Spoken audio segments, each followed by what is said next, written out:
پیارے دوستو، رسول اللہ صلی اللہ علیہ وسلم کی ولادت باسعادت کے بعد سب سے پہلے آپ کی والدہ ماجدہ سیدہ آمنہ نے اپنے لختے جگر کو چند روز تک خود دودھ پلایا۔ پھر اس کے بعد کچھ مدت کے لیے ابو لہب کی کنیز سویبہ نے یہ خدمت انجام دی، اور اس کے بعد یہ شرف قبیلہ بنو سعد سے تعلق رکھنے والی دایا حلیمہ سعدیہ کے حصہ میں آیا۔ دوستوں، دراصل بات یہ ہے کہ مکہ کے شرفاء میں یہ رواج تھا کہ وہ اپنے شیر خوار بچوں کو کچھ عرصہ کے لیے گاؤں میں رکھنا پسند کرتے تھے، تاکہ شہر کے آلودہ ماحول سے دور صاف ستھری اور خالص آب و ہوا میں بچے کی صحت پر خوشگوار اثرات مرتب ہوں اور اس کی نشوونما بھی اچھی ہو۔ نیز یہ کہ شہر میں چونکہ بیرونی لوگوں کی بکثرت آمد و رفت رہا کرتی ہے، لہٰذا ان کے ساتھ مسلسل اختلاط اور میل جول کی وجہ سے زبان بھی خالص نہیں رہتی اور لب و لہجہ بھی متاثر ہوتا ہے، جبکہ گاؤں والوں کی زبان خالص ہوا کرتی ہے اور اس میں دوسری کسی زبان کی ملاوٹ کا احتمال نہیں ہوتا۔ چنانچہ جن دنوں رسول اللہ صلی اللہ علیہ وسلم کی ولادت ہوئی، آپ کی والدہ ماجدہ نے بھی حسب دستور اپنے لختے جگر کو گاؤں بھیجنے کا ارادہ کیا۔ اتفاق سے انہی دنوں بنو سعد سے تعلق رکھنے والی کچھ عورتیں بچہ گود لینے کی غرض سے شہر مکہ کی جانب روانہ ہوئی، جن میں حلیمہ سعدیہ بھی تھی۔ مکہ پہنچنے کے بعد شہر میں گھوم پھر کر سبھی عورتوں نے کوئی نہ کوئی شیر خوار بچہ گود لے لیا، جبکہ حلیمہ کو کوئی بچہ نہ مل سکا۔ البتہ ایک یتیم بچہ تھا جسے کسی عورت نے یہ سوچ کر اپنانا قبول نہیں کیا تھا کہ اس یتیم بچے کو گود لے کر شاید کوئی معقول معاوضہ اور مالی فائدہ نہ مل سکے، اور پھر یتیم بھی ایسا کہ جس نے باپ کا نام تو سنا ہوگا مگر آنکھیں باپ کی صورت دیکھنے کو ترستی ہوں، جس کا باپ اس کی پیدائش سے پہلے ہی اس دنیا سے رخصت ہو چکا۔ حلیمہ کو چونکہ کوئی بچہ نہیں مل سکا تھا، اس لیے سوچا کہ خالی ہاتھ واپس جانے سے بہتر ہے کہ اس یتیم کو ہی قبول کر لیا جائے۔ چنانچہ حلیمہ نے بادل ناخواستہ اسے ہی گود لے لیا۔ جس یتیم بچے کو گود لینے پر حلیمہ رنجیدہ اور دل برداشتہ تھی اور اس چیز کو اپنی ناکامی تصور کر رہی تھی۔ انہیں کیا خبر تھی کہ بظاہر تو یہ ناکامی تھی، لیکن ایسی ناکامی پر ہزاروں کامیابیاں قربان ہو جائیں۔ حلیمہ خود بھی لاغر اور فاقہ زدہ تھی، لہٰذا بقول ان کے اپنے شیر خوار بیٹے کو بھی پیٹ بھر کر دودھ پینا نصیب نہیں ہوا تھا۔ لیکن اس وقت جب انہوں نے بنو ہاشم کے اس طر یتیم کو گود لیا اور پہلی بار اسے اپنا دودھ پلایا تو اس نے خوب سیر ہو کر دودھ پیا اور اس کے بعد دیر تک سوتا رہا، اور تب حلیمہ نے اپنے حقیقی بیٹے کو بھی دودھ پلایا تو پہلی بار اس نے بھی خوب پیٹ بھر کر دودھ پیا اور اس کے بعد وہ بھی دیر تک سوتا رہا۔ یہ بات حلیمہ اور ان کے شوہر حارث بن عبد العزہ کے لیے انتہائی حیرت انگیز تھی۔ ان کی ایک بکری اور ایک اونٹنی بھی اس سفر میں ہمراہ تھی، وہ دونوں بھی فاقہ زدہ تھی اور ان کا دودھ نہ ہونے کے برابر تھا، لیکن اس روز ان دونوں نے بھی خوب زیادہ دودھ دیا۔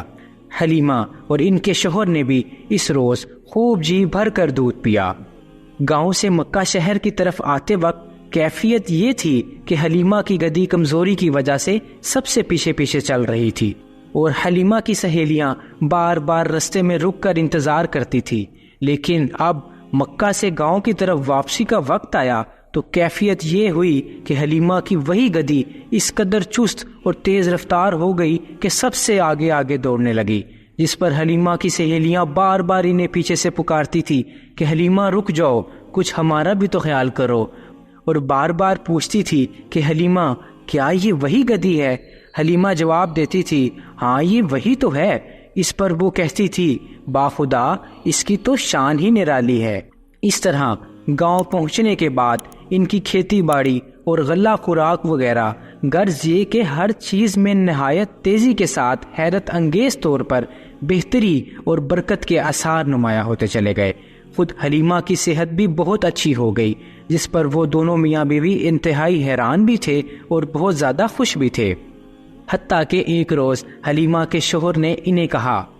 باخدا مجھے تو یوں لگتا ہے کہ تم یہ جو بچہ لائی ہو یہ انتہائی مبارک ہے۔ اس پر حلیمہ نے جواب دیا باخدا مجھے بھی ایسا ہی محسوس ہوتا ہے، اور یوں حلیمہ سعدیہ اور ان کے افراد خانہ کو اس طر یتیم کی قدر و قیمت کا مکمل ادراک و احساس ہوا، اور وہ اس کی بدولت فیوز و برکات کا اپنی کھلی آنکھوں سے مسلسل مشاہدہ بھی کرتے رہے